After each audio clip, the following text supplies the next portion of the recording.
Hello everyone and welcome to PlayStation Access. My name is Rosie and I am joined today by Rob.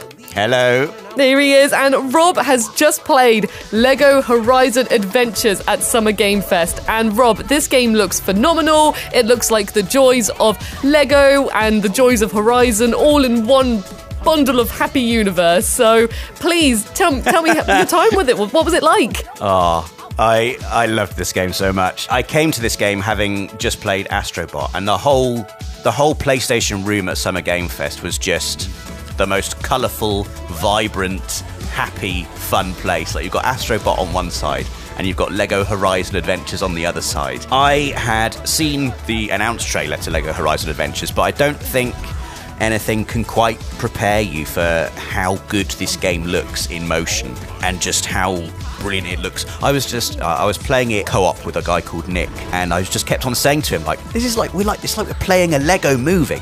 You know, that sort of quality of animation that Lego movies have, where it's really beautiful and clean and solid and smooth, but like the way the characters move, there's like a really pleasing, almost stop motion quality to their animation, like little Lego figures clicking and running around. And they've managed to achieve that with LEGO Horizon Adventures. And it looked and felt like such a leap up from any of the previous LEGO games that I've played in the past. Like, I used to really enjoy playing LEGO Lord of the Rings. Visually and just the animation, it looks absolutely sensational. It's one of the best looking games I've ever seen. Wow, big claims. It's a bold claim, and obviously it's a very distinct and unique look. You know, it's a LEGO look.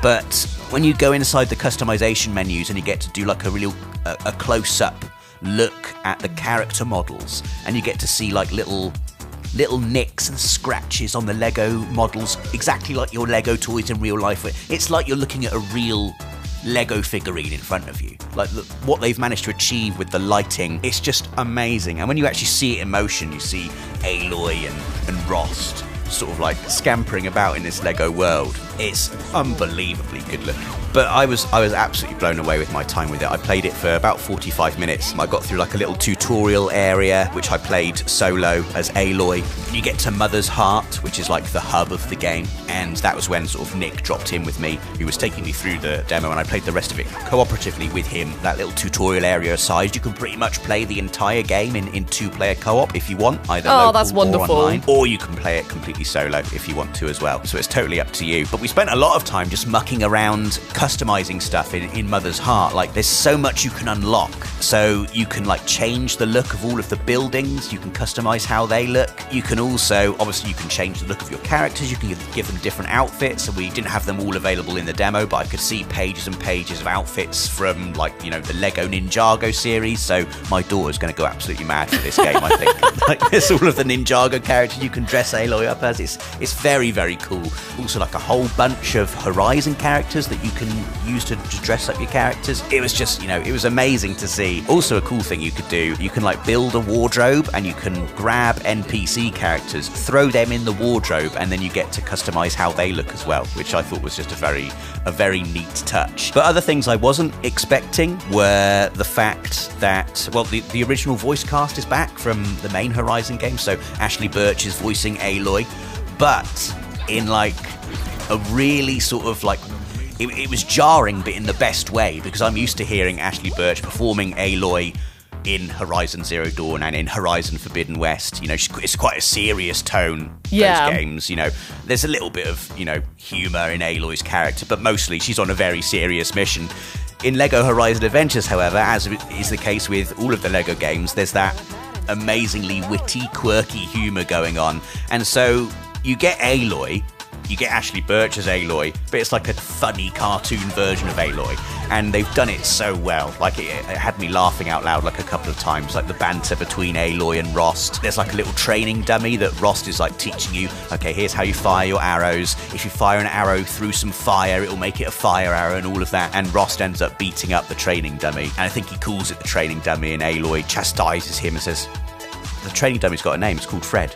And Ross is like, oh, I'm really sorry, Fred. And Aloy just very quickly goes, it's okay, he forgives you. I'm doing it in injustice. But like, there's a quickness and a wittiness to the interplay between the characters that you would expect from, you know, I'm going to say it again, it feels like you're playing a Lego movie. It's that sort of level of quick wit and humour. But the fact that it's set in the Horizon universe, it's just a massive thrill. Like it's a universe that many PlayStation fans are going to be familiar with, are going to already really enjoy, and seeing those characters and that world reimagined in Lego style.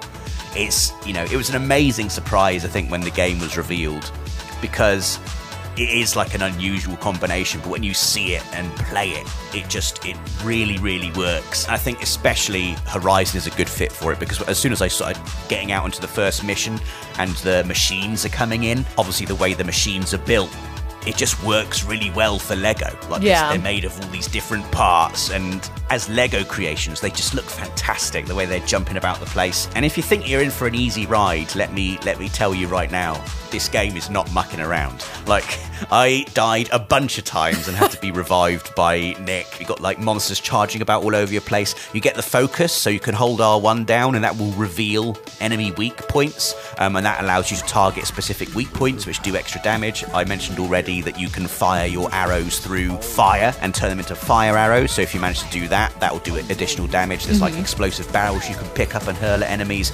You can pick up weapon upgrades for your characters. So when we were playing co-op, I was actually playing as Val and Nick was playing as Aloy, so I got to play with Val's spear and I was upgrading it into like a fire spear. I also had like some double jumping fire boots at one point that when on the second jump they shoot out like a little burst of fire. But it was just challenging, but also incredibly satisfying, especially when you're syncing up with a partner and you're taking on all of these machines that you know from the Horizon series. Like I think I had like broadheads charging at me. I've seen in the trailer as well, the big boys, the Thunderjaws. I didn't get to see any of those in the demo that I was playing, but just knowing they're in there is incredibly exciting. I was going to say, they can't give you the best things in the demo. They've got to leave you something to look forward to. Oh yeah, absolutely. But it was just, I couldn't believe the quality of what I was seeing. Like the script, the look of it, the animation, just that really satisfying click, click, clack, clack of like building a thing and opening chests and collecting stuff and building things, and really smart environmental puzzles as well. So there were a bunch of secret areas that I managed to uncover because there were like ladders hidden behind foliage, and you had to like shoot your arrow through some fire to set a bush on fire.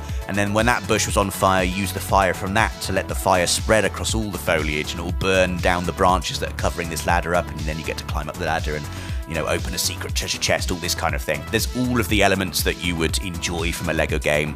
There's great co-op combat, there's collecting stuff, there's customizing stuff, there's building things, there's environmental puzzles, and having it follow the events of Horizon Zero Dawn, but in a cartoon funny way, is just really good. It's an amazing surprise, and I really can't wait to get my hands on the full game. So I did have a question with the combat, Rob. So when you say you spot the weaknesses, are they like in the Horizon games, they tend to be sometimes hidden behind a bit of armor or anything like that? Is it the same sort of style where you have like the little flashing orange piece to say attack here, and then that's clearly your weak spot, or are there also puzzles to access those weak spots? Well, from what I played, and obviously I can't comment on the wider game, it's a simplified version of using the focus. So you hold R1 down and like a little pulse of blue energy comes out and it reveals weak spots on the enemy. So on the broadheads, it was 2 little glowing orange cylinders on the back. And when those weak points are revealed, when you next hit that enemy with an arrow, Aloy will sort of automatically target that weak spot. So we're not talking about something as sophisticated as the mainline Horizon games where you can, in third person aim very specifically with your arrows at this weak spot. It's just like if you reveal the weak spot, when Aloy hits that enemy next time, you will hit the weak spot. So it's basically, it just encourages you to use your focus. There was a scene where Rost gives Aloy the focus for the first time. In the Lego game, it's just like a little round grey Lego block, and Aloy is trying to figure out how she wears it, and it's just I won't spoil it, but it's a very comical scene. And then she says, "Wow, these must be really rare." And then Ross just empties like a whole bucket of them. It's like, oh no, not really, there's loads.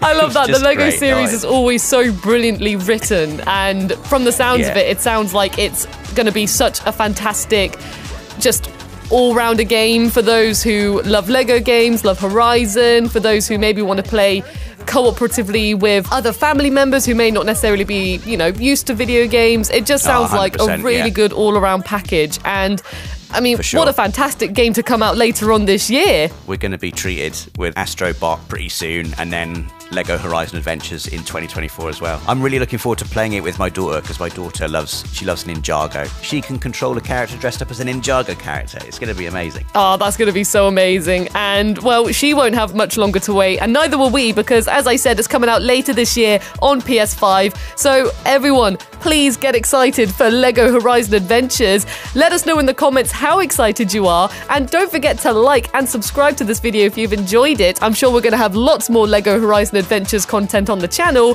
Thank you all so much for watching, and we'll see you again soon. Bye!